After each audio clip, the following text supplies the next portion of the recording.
This is a very, very short panel, so I'd really like to throw it open to the audience. If anyone has any question, I'm not going to pass this over because we've got the Tom Jones microphone today. But if anyone wants to put a hand up and shout out a question, but hand up first, obviously. Yes, Philippa.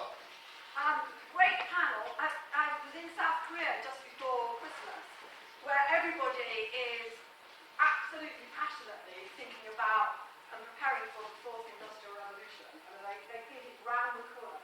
This is a country that was the 10th poorest country in the world 20 years ago, and is the 10th biggest economy now. And the reason they think they've done that is through their education system. The thing that they believe that the teachers... We are looking for a question here, Philippa. is deepen their subject knowledge to free them up to respond to whatever the hell is coming. What role does the panel think subject knowledge can play in equipping us for the fourth industrial revolution? That's a great one. Only answers if you want to. Please don't feel, otherwise we'll just go around the whole circle. So does anyone want to take that one? I'll take one line. Okay, so, yeah. I think in primary we really do need to focus on subject knowledge. I think it's something that's been lacking, certainly when I look at over the 12 years I was teaching, it's just ridiculous how many of those insets, how much of my CPD, how much of that even involved subject knowledge. Most of it was me doing it myself. And that just has to shift, it has to change.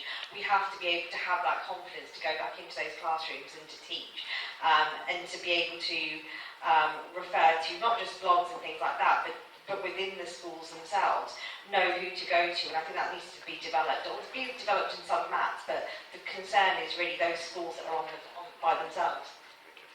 Claire?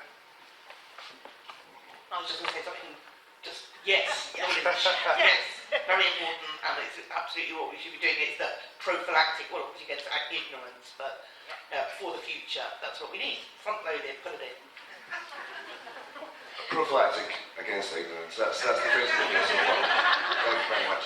Another question. I'm going to try and diversify to a gentleman now. A gentleman in the burgundy jumper. Thank you. Do we do enough to keep our expert subject specialists in expert subject specialist roles? Who wants that one? Do we keep doing our subject experts in their roles?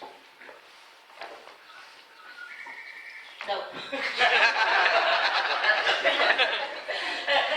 I'm just going to say what I've already said, I'm not careful, but that's what excites me about the idea of potential pathways where you can specialise and you can do it because you're working across several schools. I think if we can really seize on that, that would be fantastic, because exactly what Ginger was just saying, particularly in primary, subject knowledge across all the curriculum is just simply not possible for one person, so you need to have that specialisation. It'd be good to see more models like the Inspiration Trust and the work they're doing on this.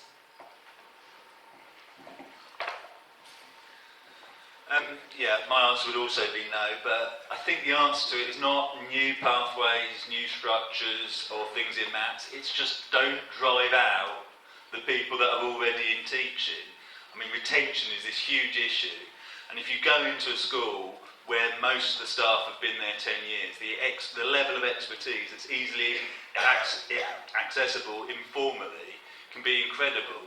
And then people wonder why, when they have departments where no one in the department has been teaching more than 3 years, there isn't that expertise to go to.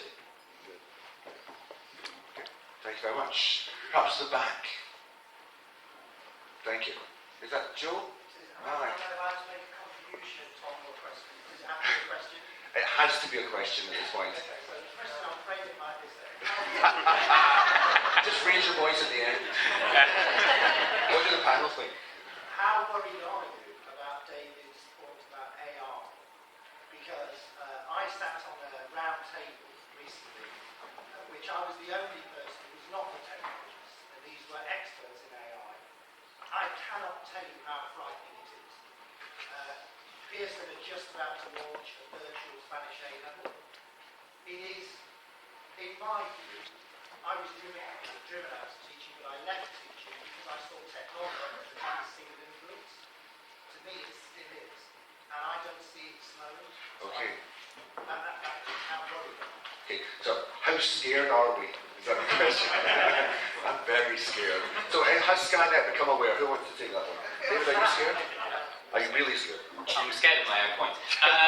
So it's one of the things we know that could happen is people say, there's going to be AI, we need to focus on empathy, and computers will know stuff and just teach empathy.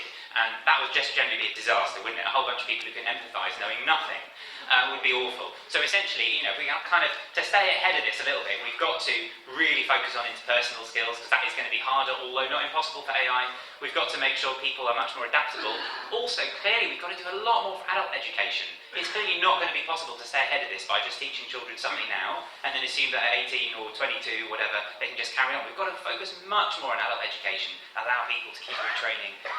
But that's the only way we're going to stay ahead of the curve. Keep focusing, lots of knowledge, but also the empathy put together, and then hopefully we won't be too scared. I don't know, we'll see. Anyone else scared? I'm not scared. No, I'm not, because I think actually a lot of it is just we don't actually understand the specifics of it, and probably because my husband does try and explain this to me, he is a little bit more scared than I am. I'm always like, look, you need to focus on the people who are doing programming as much as anything else. Because I think focusing on the actual computers and all that sort of stuff doesn't actually help. Who's actually doing the programming? What are the algorithms? Where are they? And I think that would actually help us a bit more. Because there is a human being programming that computer and setting those parameters, and what are those parameters actually is really, really important to know. So I think to some extent, rather than getting into the technical side of these things, I think focusing on those questions would be helpful. Thank you very much. Another question, anyone? Madam? I wanted to ask about the revolution in QTS. So through previous roles in other schools, I found that a lot of brilliant minds, including myself, I nearly got into, because I felt like there was a massive lack of kind of evidence and research that I was taught, like when I was teaching. And so I have worked so hard to move away from everything I was taught when I trained as a teacher, which I now feel was incredibly progressive. Probably did a lot of damage to a lot of students and wasted a lot of time. And I was just wondering if that's something that we'll see, because I really feel like, in my own experience and through a lot of colleagues, there seems to be a lack of research and evidence about how teachers are trained and the kind of stuff that they're exposed to, so the research that they're exposed to. Thank you. That seems to be aimed at... Yeah, sorry. Yeah. Oh dear, I seem to spend a lot of my time being an apologist. Yes. Yeah, it's not my fault. What's all about? Yeah. I'm not going